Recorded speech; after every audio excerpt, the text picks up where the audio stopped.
നമസ്കാരം. മലയാളി വാർത്ത ഇൻസൈഡിലേക്ക് സ്വാഗതം. ഗാസ മുനമ്പിൽ വൻ ആക്രമണം അഴിച്ചുവിട്ട ഇസ്രായേൽ. ഇപ്പോൾ ആക്രമണത്തിൽ ഹമാസ് കമാൻഡർ അടക്കം 5 പേർ കൊല്ലപ്പെട്ടു എന്നുള്ള വാർത്തകളാണ് പുറത്തു വരുന്നത്. 9-കാരനായ കുട്ടിയും കൊല്ലപ്പെട്ടവരിൽ ഉൾപ്പെടുമെന്നാണ് പാലസ്തീൻ വൃത്തങ്ങളെ ഉദ്ധരിച്ച് അന്താരാഷ്ട്ര മാധ്യമങ്ങൾ റിപ്പോർട്ട് ചെയ്യുന്നത്. കാറിന് നേരെ ഉണ്ടായ ഇസ്രായേൽ ആക്രമണത്തിലാണ് ഇപ്പോൾ 4 പേർ കൊല്ലപ്പെട്ടിരിക്കുന്നത്. 6 പേർക്ക് പരിക്കേറ്റുവെന്നും ഗാസയിലെ പ്രതിരോധ ഏജൻസികൾ അറിയിച്ചു. ഗാസ സിറ്റിക്ക് തൊട്ടടുത്തായുള്ള അൽ റിമാലിലായിരുന്നു ഈ ഒരു ആക്രമണം നടന്നത്. കാറിന് നേരെ ഡ്രോൺ ആക്രമണം ഉണ്ടായതായാണ് വിവരം. അതിൽ ഹമാസ് കമാൻഡർ ഇയാദ് അൽ ഷാൻബാരിയും അദ്ദേഹത്തിന്റെ മകൻ സലാഹും ഇസ്രായേൽ ആക്രമണത്തിൽ കൊല്ലപ്പെട്ടതായാണ് ഗാസയിൽ നിന്നുള്ള സുരക്ഷാ വൃത്തങ്ങളിലൂടെ പുറത്തു വരുന്ന റിപ്പോർട്ടുകൾ. അതായത് കൃത്യമായിട്ട് ഈ ഒരു കാറിൽ ഈ ഹമാസ് കമാൻഡറും അദ്ദേഹത്തിന്റെ മകനും സഞ്ചരിക്കുന്നുണ്ട് എന്നുള്ള ഇന്റലിജൻസ് റിപ്പോർട്ടുകളുടെ അടിസ്ഥാനത്തിലാണ് ആക്രമണം നടത്തിയത്. കൊല്ലപ്പെട്ട മറ്റു 2 പേർ ആരാണെന്ന കാര്യത്തിൽ വ്യക്തതയില്ല. ഭീകരർക്ക് നേരെ ആക്രമണം നടത്തിയെന്ന് ഇസ്രായേൽ വൃത്തങ്ങളും അറിയിച്ചു. കൂടുതൽ വിശദാംശങ്ങൾ പുറത്തുവിടാൻ തയ്യാറായില്ല. ഗാസ മുനമ്പിൽ ഇസ്രായേൽ നടത്തിയ കരസേന ആക്രമണത്തിൽ ആയിരക്കണക്കിന് ഹമാസ് തീവ്രവാദികളെയും സാധാരണക്കാരെയും കൊലപ്പെടുത്തിയതിനെ തുടർന്ന് ഒക്ടോബർ 7-ന് ഇസ്രായേലിനെതിരായ ഹമാസ് ആക്രമണത്തിന്റെ പ്രധാന ആസൂത്രകനായിരുന്നു അൽ റഹ്മാൻ ഷംബാരി.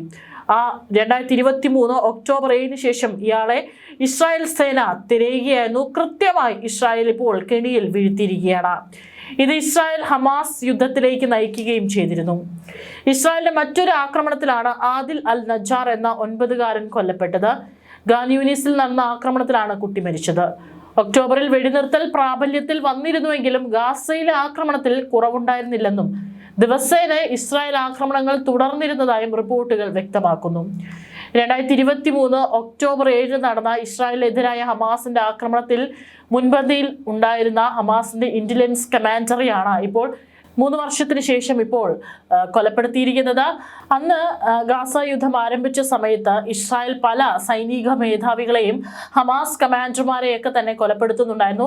അതിൽ നിന്ന് രക്ഷപ്പെട്ട ആളുകൾ ഇപ്പോഴും ഇസ്രായേലിന് നേരെ പല യുദ്ധതന്ത്രങ്ങളും മെനയുന്ന തിരക്കിലാണ്. അവരെ എല്ലാം തന്നെ തേടിപ്പിടിച്ചാണ് ഇപ്പോൾ മൊസാദ് എന്ന ചാരസംഘടനയുടെ സഹായത്തോടു കൂടി ഇസ്രായേൽ കൊലപ്പെടുത്തിക്കൊണ്ടിരിക്കുന്നത്. ആക്രമണം തുടർന്നുകൊണ്ടേയിരിക്കുകയാണ്. വെടിനിർത്തൽ ആരംഭിച്ചതിന് ശേഷം കുറഞ്ഞത് 818 പാലസ്തീനികൾ കൊല്ലപ്പെട്ടതായാണ് ഗാസ ആരോഗ്യ മന്ത്രാലയം അറിയിക്കുന്നത്.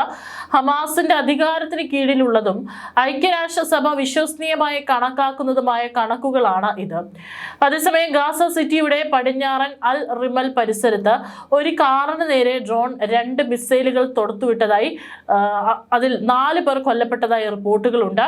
ഗാസ സിവിൽ ഡിഫൻസ് ഏജൻസിയാണ് ഈ റിപ്പോർട്ടുകൾ പുറത്തുവരുന്നത്. ഹമാസ് വെടിനിർത്തൽ കരാർ ലംഘിച്ചുവെന്ന് ഇസ്രായേൽ വെടിനിർത്തൽ കരാർ ലംഘിച്ചുവെന്ന് ആരോപിച്ചാണ് പരസ്പരം അങ്ങോട്ടും ഇങ്ങോട്ടും ആക്രമണം തുടർന്നുകൊണ്ടിരിക്കുന്നത്. അതേസമയം തന്നെ സിനായിൽ ലൈവ് ഫയർ അഭ്യാസങ്ങൾ നടത്താനുള്ള ഈജിപ്തിന്റെ പദ്ധതികൾ ഇസ്രായേൽ നിവാസികളെയും അവരുടെ പങ്കിട്ട അതിർത്തിയുടെ മറുവശത്തുള്ള സുരക്ഷാ ഉദ്യോഗസ്ഥരെയും ആശങ്കാകുലരാക്കിക്കൊണ്ട് റിപ്പോർട്ടുകൾ പുറത്തുവരുന്നു.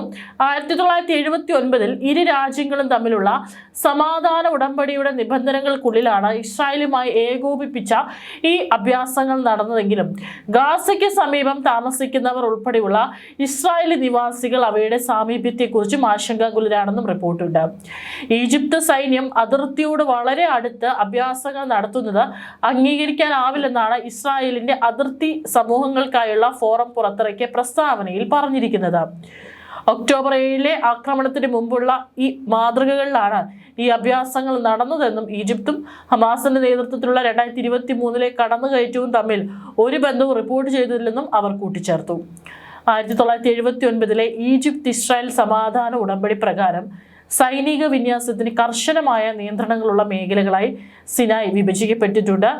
ഇസ്രായേൽ അതിർത്തിയുടെ ഏറ്റവും അടുത്തുള്ള പ്രദേശമായ സോൺ സിയിൽ നേരിയ ആയുധധാരികളായ പോലീസിനും അന്താരാഷ്ട്ര നിരീക്ഷകർക്ക് മാത്രമേ അനുമതിയുള്ളൂ.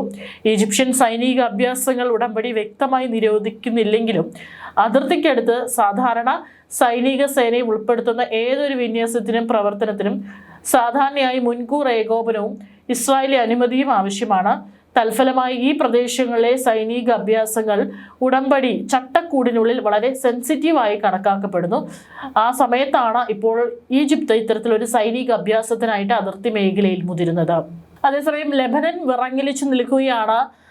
ലെബനിൽ നടക്കുന്ന ആക്രമണങ്ങളിൽ അപലപിച്ചുകൊണ്ട് ലെബനൻ പ്രധാനമന്ത്രി നവാഫ് സലാം രംഗത്ത് വരുന്നുണ്ട്. അവിടെ ആക്രമണത്തിൽ സിവിൽ ഡിഫൻസ് അടിയന്തര ജീവനക്കാരടക്കം കൊല്ലപ്പെടുന്നു എന്ന് പറഞ്ഞുകൊണ്ടാണ് ഈ ഒരു പ്രതികരണം നടത്തിയിരിക്കുന്നത്. ഇസ്രായേലിൻ്റേത് ഹീനമായ കുറ്റകൃത്യമെന്നാണ് ലെബനൻ പ്രധാനമന്ത്രിക്ക് പറയാനുള്ളത്. തെക്കൻ ലെബനനിൽ ഇസ്രായേൽ നടത്തിയ ഇരട്ട ആക്രമണത്തിൽ 5 പേരാണ് കൊല്ലപ്പെട്ടത്. ചൊവ്വാഴ്ചയാണ് മജ്ദാൽ സൂണിലെ ഒരു കെട്ടിടത്തിന് നേരെ ഇസ്രായേൽ തുടർച്ചയായി 2 ആക്രമണങ്ങൾ നടത്തിയത്. കൊല്ലപ്പെട്ട 5 പേരിൽ 3 പേർ രക്ഷാപ്രവർത്തകരാണ്. കെട്ടിടത്തിലുണ്ടായ ആദ്യ ആക്രമണത്തിൽ പരിക്കേറ്റവരെ സഹായിക്കാൻ പോയ രക്ഷാപ്രവർത്തകരാണ് രണ്ടാമത്തെ ആക്രമണത്തിൽ കൊല്ലപ്പെട്ടതെന്നാണ് ലെബനൻ ആരോഗ്യ മന്ത്രാലയം അറിയിച്ചത്. അന്താരാഷ്ട്ര മാനുഷിക നിയമത്തിന്റെ തത്വങ്ങളുടെയും നിയമങ്ങളുടെയും നഗ്നമായ ലംഘനമാണിതെന്നും പ്രധാനമന്ത്രി പറഞ്ഞു. അന്താരാഷ്ട്ര വേദികളിൽ ഇസ്രായേലിന്റെ ഈ ഹീനമായ കുറ്റകൃത്യത്തെ അപലപിക്കുമെന്നും വെടിനിർത്തൽ കരാർ ഇസ്രായേൽ ഇനിയും ലംഘിക്കാതിരിക്കാൻ സർക്കാർ ശ്രമങ്ങൾ നടത്തുമെന്നാണ് പറഞ്ഞിരിക്കുന്നത്. സിവിലിയന്മാരെയും മാനുഷിക പ്രവർത്തകരെയും സംരക്ഷിക്കുന്ന അന്താരാഷ്ട്ര നിയമം ഇസ്രായേൽ ലംഘിക്കുകയാണെന്നും ലെബനൻ പ്രസിഡന്റ് ജോസഫ് ഔണും പ്രതികരിച്ചു. തങ്ങളുടെ സേനയെയും രക്ഷാപ്രവർത്തകരെയും ലക്ഷ്യമിട്ടുള്ള ഇസ്രായേലി ആക്രമണത്തിൽ 2 സൈനികർക്ക് കൂടി പരിക്കേറ്റതായും ലെബനൻ സൈന്യം അറിയിച്ചു. മാധ്യമ റിപ്പോർട്ടുകൾ പ്രകാരം ആദ്യ ഇസ്രായേലി ആക്രമണം നടന്ന സ്ഥലത്ത് രക്ഷാപ്രവർത്തനത്തിനായി പോകുകയെന്ന സിവിൽ ഡിഫൻസ് പ്രവർത്തകർക്കും അകമ്പടി സേവിക്കുകയെന്ന ലെബനൻ സൈനിക പട്രോളിങ്ങിനെയാണ് ഇസ്രായേൽ സൈന്യം ആക്രമിച്ചതെന്നാണ് ലെബനൻ ആരോപിക്കുന്നത്. ഇസ്രായേലും ലെബനനും തമ്മിൽ US മധ്യസ്ഥതയിൽ വെടിനിർത്തൽ ഉണ്ടായിട്ടും ഇസ്രായേലി സൈന്യം ദിനം പ്രതി വ്യോമാക്രമണങ്ങൾ നടത്തുന്നത് തുടരുകയാണ്. പ്രധാനമായും രാജ്യത്തിന്റെ തെക്കും കിഴക്കുമാണ് ആക്രമണങ്ങൾ ആവർത്തിക്കുന്നത്. വെടിനിർത്തൽ കരാർ ലംഘിച്ചത് ലെബനനാണെന്ന് ആരോപിച്ചാണ് ഇസ്രായേൽ ആക്രമണം തുടരുന്നത്. മേഖലകളിലുള്ള തങ്ങൾക്ക് ഭീഷണിയായിട്ടുള്ളവരെയൊക്കെ തന്നെ വ്യോമാക്രമണത്തിലൂടെ കൊലപ്പെടുത്തുന്ന രീതിയാണ് ഇസ്രായേൽ ഇപ്പോഴും തുടർന്നുകൊണ്ടിരിക്കുന്നത്. ഗാസയിലും ലെബനനിലും വൻ ആക്രമണമാണ് ഓരോ ദിവസവും ഇസ്രായേൽ അഴിച്ചുവിട്ടുകൊണ്ടിരിക്കുന്നത്.